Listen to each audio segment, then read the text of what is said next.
Hola, soy Jacobo Dayan, director del Centro Cultural Universitario Tlatelolco. Hemos escuchado mucho sobre el fenómeno de las desapariciones que han desbordado al país entero. Se habla ya de más de 100,000 personas desaparecidas o que continúan desaparecidas en estos días, más de 4,000 fosas clandestinas, más de 52,000 cuerpos en espera de ser identificados. Parece ser un fenómeno que ha rebasado por mucho al Estado mexicano. La respuesta que se ha dado ya por 3 gobiernos ha sido insuficiente y solo se ha centrado en las fosas, en lo forense, y no en detener el fenómeno, en acabar con la impunidad, en encontrar una salida. Esta cifra de 100,000 personas sobrepasa por mucho el parámetro de otras experiencias regionales. Urgen soluciones. En este episodio hablaré con Michael Chamberlain, presidente de Solidaria SC y Senior Fellow del Center for International Policy, un experto en estos temas.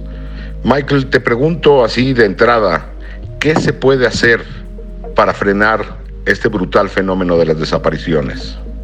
Hola Jacobo, gracias por la invitación. Mira, la respuesta rápida es desmantelar los grupos criminales. Hay una insistencia a lo largo de estos años por militarizar esta presunta confrontación que hay entre grupos criminales y el Estado mexicano en sus diferentes cachuchas de diferentes partidos, ¿no? Desde Calderón hasta la fecha. Confrontaciones en la calle que nada más llevan a más armamento y más armamento y más armamento, que ya el Comité de Desapariciones dijo que no era la vía. Y hay una razón para esto, porque en realidad lo que promueve la violencia no es tanto lo que sucede en las calles, sino lo que sucede detrás con las complicidades. Claramente los grupos criminales no operan solos, sino es con la complicidad de actores gubernamentales, eso a nivel sobre todo de los estados y ahí en ese nivel de los diferentes partidos que gobiernan los estados. Ese tipo de complicidades, digamos que son los criminales de cuello blanco, esos no se tocan, no se han tocado. Y si no se desmantela esto con inteligencia, con una lógica de macrocriminalidad, tiene que ver sí con atacar la impunidad, pero también con una lógica de seguridad pública y no de militarización. Esto va a continuar, ¿no? Cada vez que el ejército aumenta en las calles, los grupos criminales a ese nivel, que es a nivel de calle nuevamente, lo único que hacen es alimentarse de más armas, y los que no tienen límites son ellos. Entonces es una escalada que no tiene sentido, pero que no quieren parar. El fenómeno es enorme.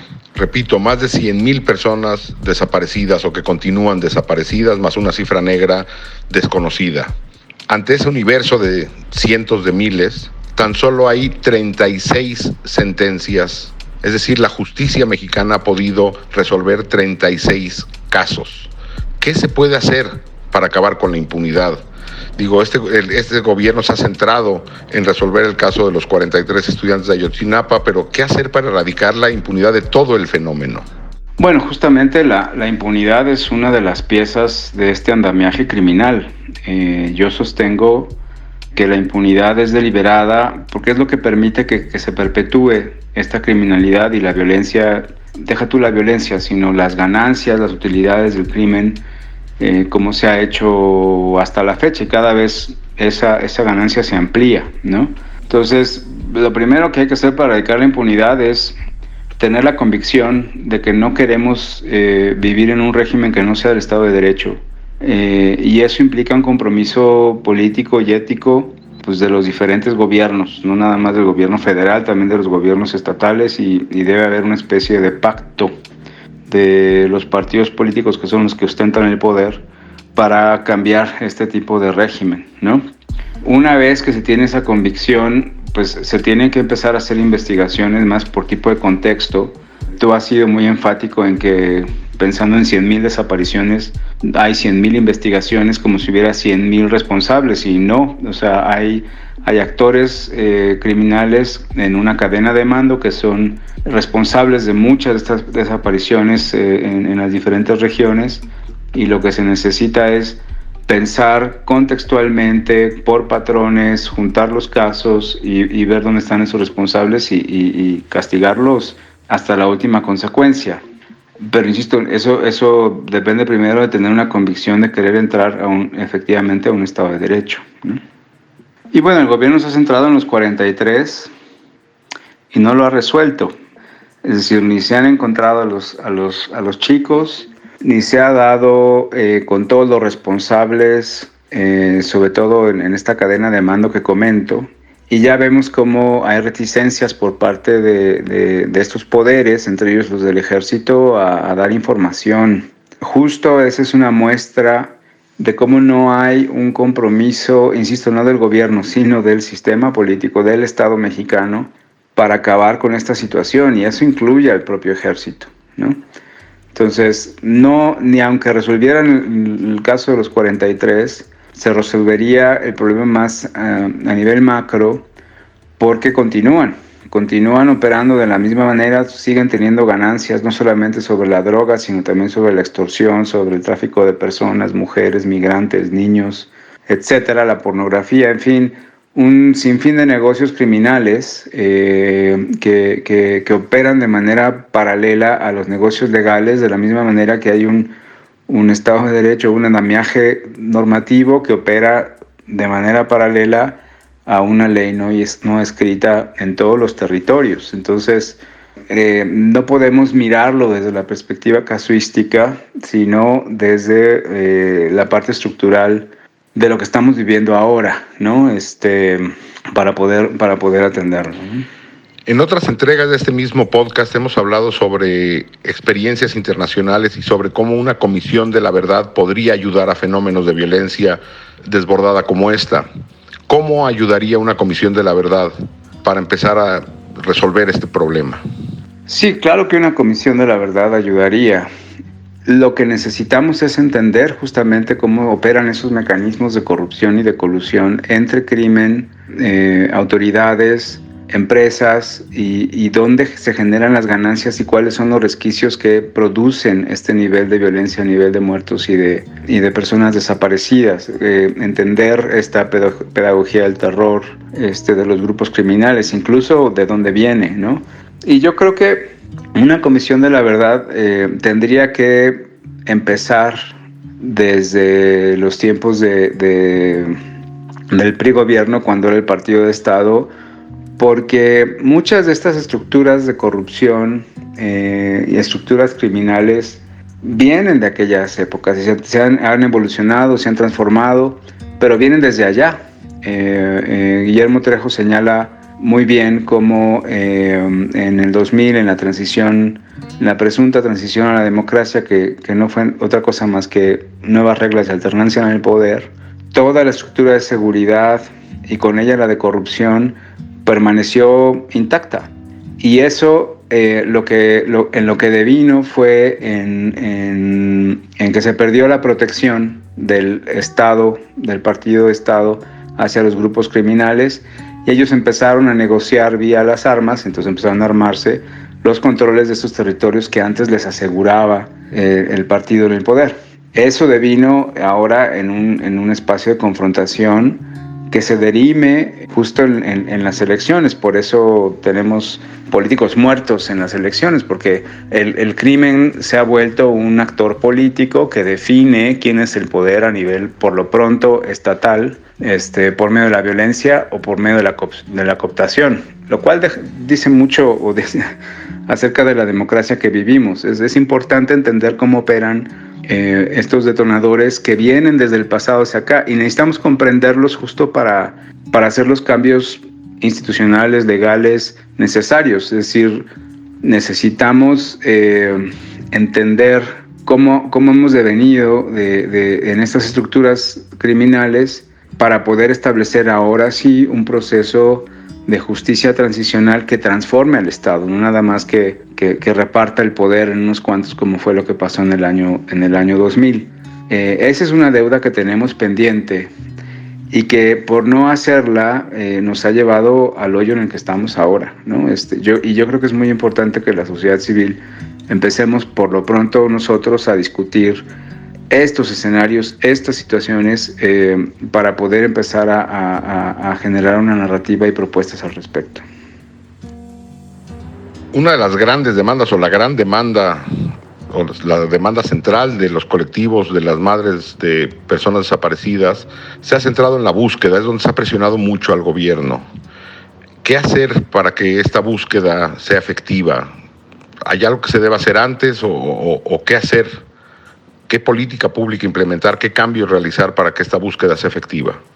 Bueno, quizá antes de contestar qué hacer para que la búsqueda sea efectiva, a mí me gustaría decir, igualmente importante y necesario es discutir cómo detener las desapariciones.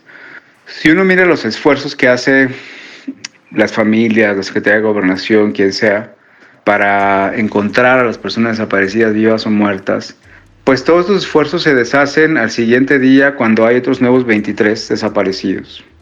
Me parece que para que sea efectivo, primero hay que detener las actuales desapariciones y entonces sí habrá muchas más capacidades para buscar a los que no hemos encontrado. De otra manera, van a buscar a los de ayer, a los de hoy, y mañana van a buscar a los que se suman mañana, y eso es una carrera de nunca acabar. Yo creo que hay que discutir mucho esta recomendación que hizo el Comité de Desapariciones para ver cómo implementamos una política nacional de prevención de desapariciones. Y tiene que ver con todo lo que ya hablamos antes, ¿no? Tiene que ver con la impunidad, tiene que ver con un compromiso con la justicia del Estado de Derecho, tiene que ver con una justicia transicional, tiene que ver con un montón de cosas que atacan a la estructura que permiten que siga habiendo desapariciones. Eso es fundamental. Atendiendo eso, creo que tendremos más chance de encontrar a las personas desaparecidas, tanto las de larga data, que pues sí, también esa búsqueda necesita hacerse desde una perspectiva contextual, por medio de patrones.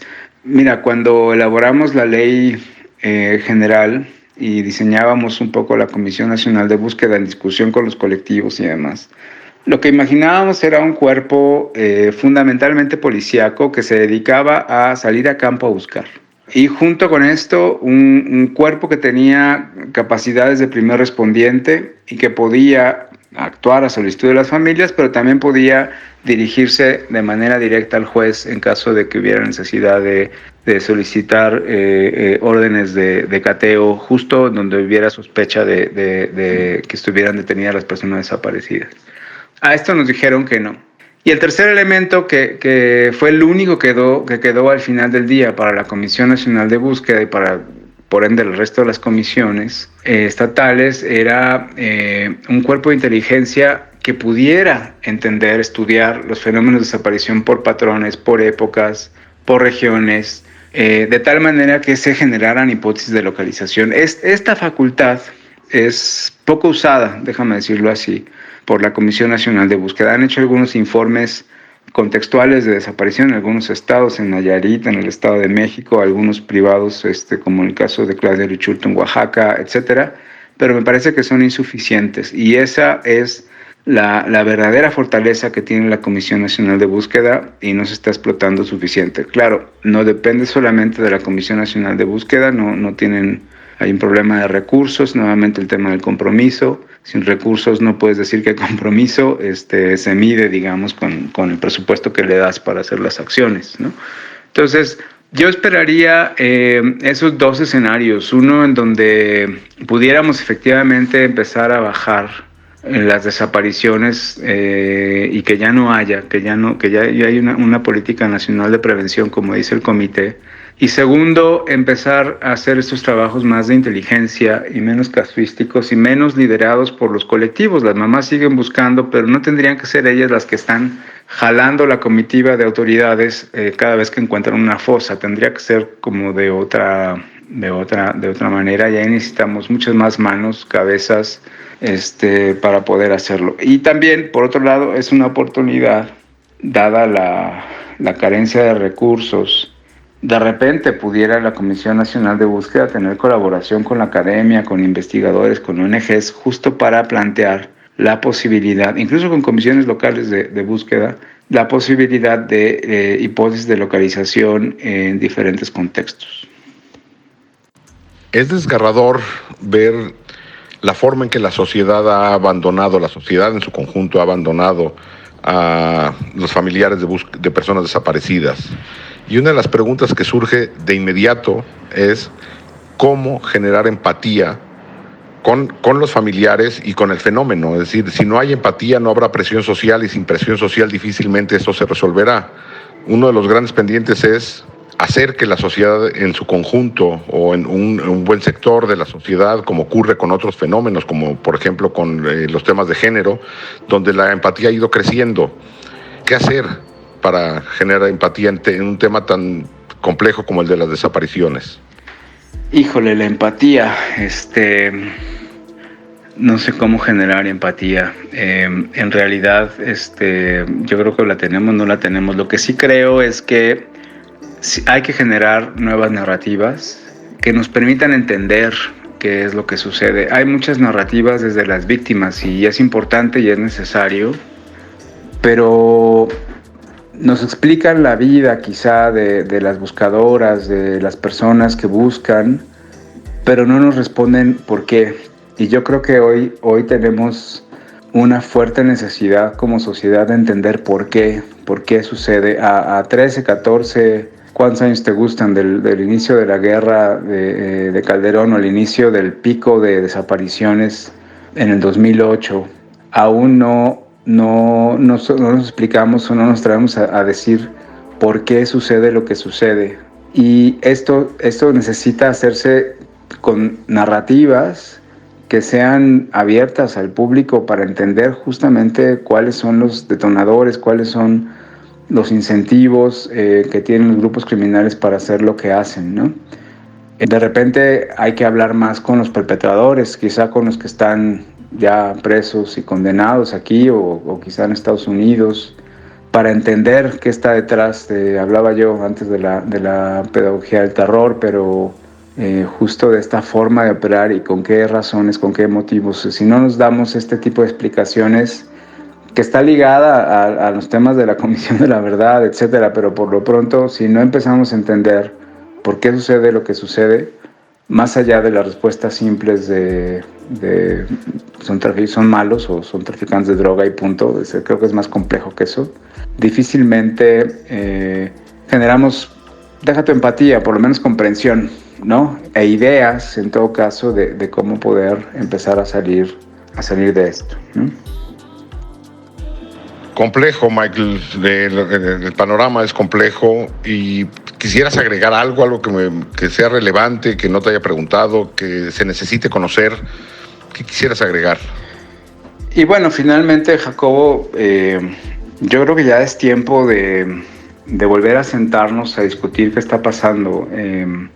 Habíamos pensado muchos, a lo mejor tú no, pero muchos habíamos pensado en el 2018 que íbamos a empezar una nueva época, ¿no? En donde pudiéramos hablar de estos asuntos y más aún atenderlos, ¿no? Andábamos metidos en esta propuesta de justicia transicional, recordarás, y tú ya lo has comentado en diferentes ocasiones, simplemente pues dejaron de hablarnos con respecto a esto, ¿no? Un poco inexplicablemente. Y me parece que a la luz de lo que ha pasado después de 3 años de gobierno, en donde podemos ver cuáles son como los indicadores de seguridad de este gobierno, podemos empezar a tener algunas hipótesis de qué está pasando políticamente hablando, para entonces empezar a acordar nosotros, y cuando digo nosotros hablo de la sociedad civil, nuevas estrategias que apunten hacia la verdad, hacia la justicia y hacia la reparación y a las medidas de no repetición. Me parece que es tiempo, aunque no haya quizá actualmente condiciones políticas para hacerlo. Veamos si en la coyuntura del 24, no lo sé, pero mientras tenemos que empezar a prepararnos, a discutirlos, tener el diagnóstico y tener propuestas para avanzar en estos temas. Desafortunadamente uno mira los números y siguen aumentando y se siguen rompiendo récords en números de víctimas por día, feminicidios, etcétera, ¿no? Y esto no parece que vaya a tener un fin próximo. Tampoco hay en el escenario, por lo menos de lo que se alcanza a ver, como posibles salidas en el marco de las elecciones del 24. Tampoco veo yo a la oposición metida en estos temas, ni preocupada, ni proponiendo, ni mucho menos, entre paréntesis, porque creo que son parte del problema, ¿no? Por eso apelo yo a la sociedad civil, porque tenemos, solamente por ahí va a ser posible en un mediano y largo plazo tener una respuesta, pensar en cómo jugar mejor con los organismos internacionales, qué sé yo, ¿no? Pero yo creo que es tiempo de sentarnos, reflexionar, discutir, diagnosticar y proponer de cara al futuro. YouTube nos hace clasificar los videos que subimos para que puedan ser publicados. En esa clasificación nos indica que los videos relacionados con el crimen organizado no se van a mostrar en sugeridos y no enviarán notificaciones cuando sean publicados. Por eso, para poder verlos tienes que ingresar al canal y buscarlos. Todos los días subimos videos con esos contenidos. No olvides que ya abrimos un nuevo canal, Personajes México 2, ve a él dando clic en la pantalla final de este video donde dice, mensaje importante, y suscríbete.